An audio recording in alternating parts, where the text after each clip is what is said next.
We have Coach Sather here. We'll begin with a closing statement about the 3 games last week, and then an opening statement about the game at NDSU this week. Put it up. All right, 3 games. Yeah, we've had 3 games. So it was, who do we have here? We had Kansas City, Oral Roberts, and then on the road at Western Illinois. It's kind of been a little bit of a blur. You know, I feel like we're putting a lot of good basketball together. You know, Kansas City obviously was a little bit more of a 40-minute kind of complete game with that. Oral Roberts is really good. I think you got to give them a lot of credit with what happened against Oral Roberts. But I liked how we competed. I liked their game plan going in. I thought our guys did a really good job. You know, just came down to the Kansas City game. We closed that game as they kind of got back into it, made a run. We made some winning plays and closed the game. Oral Roberts game, when it came down to closing the game and making those winning plays, both teams had opportunities, and I just felt they did a better job of that, making some shots and making some plays, and we didn't. But awfully good team. And then with Western Illinois, you know, we just got back yesterday from that game, and man, really good 20 minutes. And in that 20 minutes, I think we had 9 awesome looks. It was about 21 points worth of looks in that first half that were really good looks, from layups to open threes. I thought defensively we were doing some pretty good things in that first half. Massner's is one of those guys that can kind of get it going. Obviously, he got it going in the second half. But overall in that first half, I thought we had really good control of the game. We came out, I think we went 1 of 7 from 3 to start the second half. Had great looks. And it really just, the energy for us on both sides of the floor, I felt kind of went out the door a little bit with us not making shots. Just don't feel like we had a lot of energy. And maybe it's, you know, a lot of days in a row here with these 3 games. But either way, we put ourselves in a position, and I just felt like we didn't sustain it the way we needed to.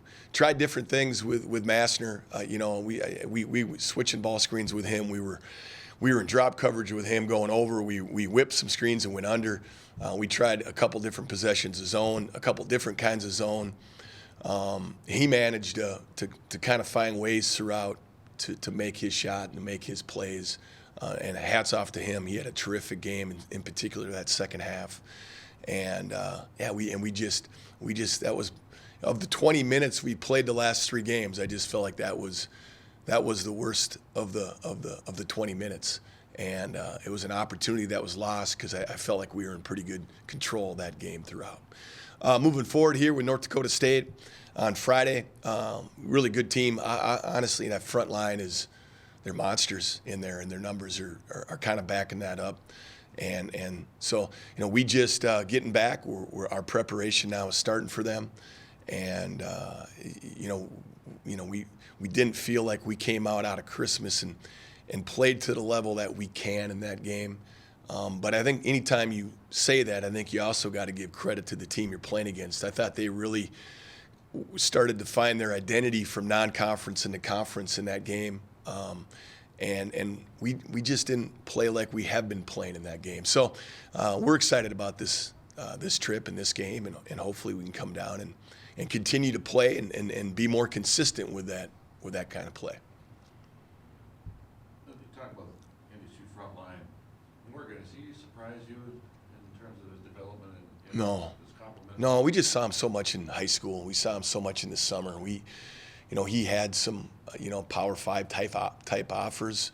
He's a big physical, loves contact, finishes well with contact. He's showing that, and he's a lot to handle one-on-one. He just is, and I think he's showing that in this league. I mean, he's doing a very nice job, and with him and Nelson on the floor together, it just makes those are 2 pretty difficult matchups when they're on the floor together. So I think any team will tell you that. I don't think I'm saying anything new out there. I think those are two problematic type players on the same team that are both big, physical, long, different style players, but both, you know, both are very, very good at what they do. What's the one aspect that concerns you the most going into that game, team-wise? You know,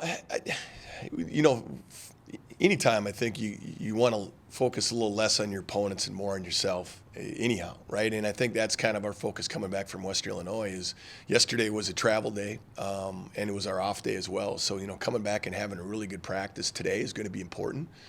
And getting ourselves mentally ready to come out and compete on Friday, getting our bodies back, getting our practice reps and the reps we need, getting the film and really trying to do it in a way that is efficient and to really get our guys ready to come out and play on Friday because I think they're excited about this game just simply because we didn't maybe come out and perform at a level that we could the first time.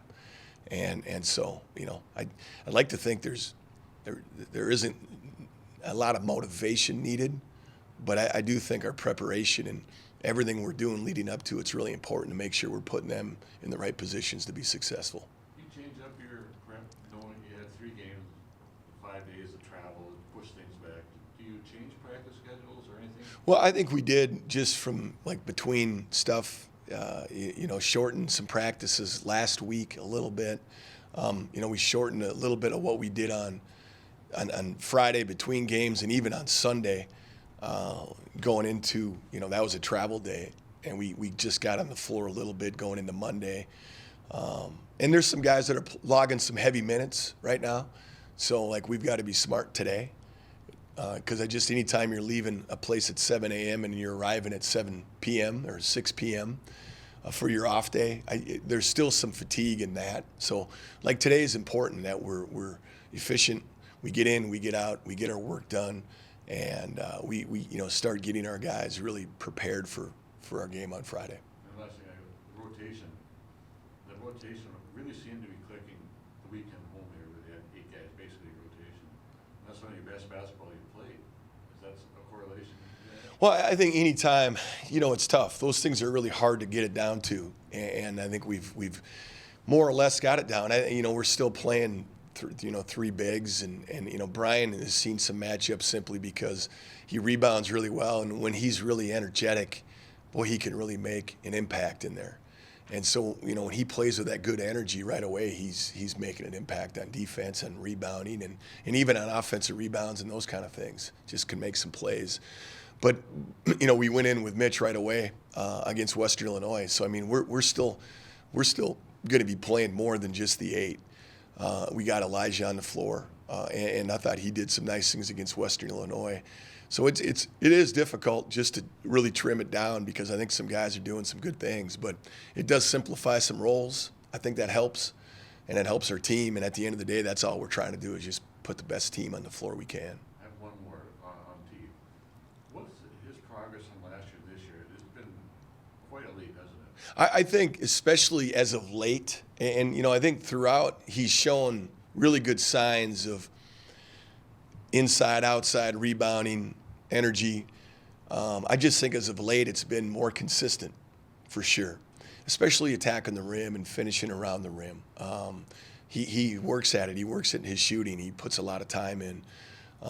So it's not surprising. I think a little bit of it has been, when's that light switch going to truly come on? Because I think we see it every day in practice. We see what he can do, and I just, again, sometimes there's a process to all this when you're new, and now this is his second year, and I really feel like he's starting to really hit his stride, and playing with much more confidence, less thinking, a little more instinctive, not overthinking shot selection. He's a little more shot ready when he catches it on the perimeter. He's a little more, decisive when he catches inside and attacks the rim. And I think last year you'd see him over pivot. He would pump fake you, over pivot. There was just a lot of things he would do that would lead into a tougher shot.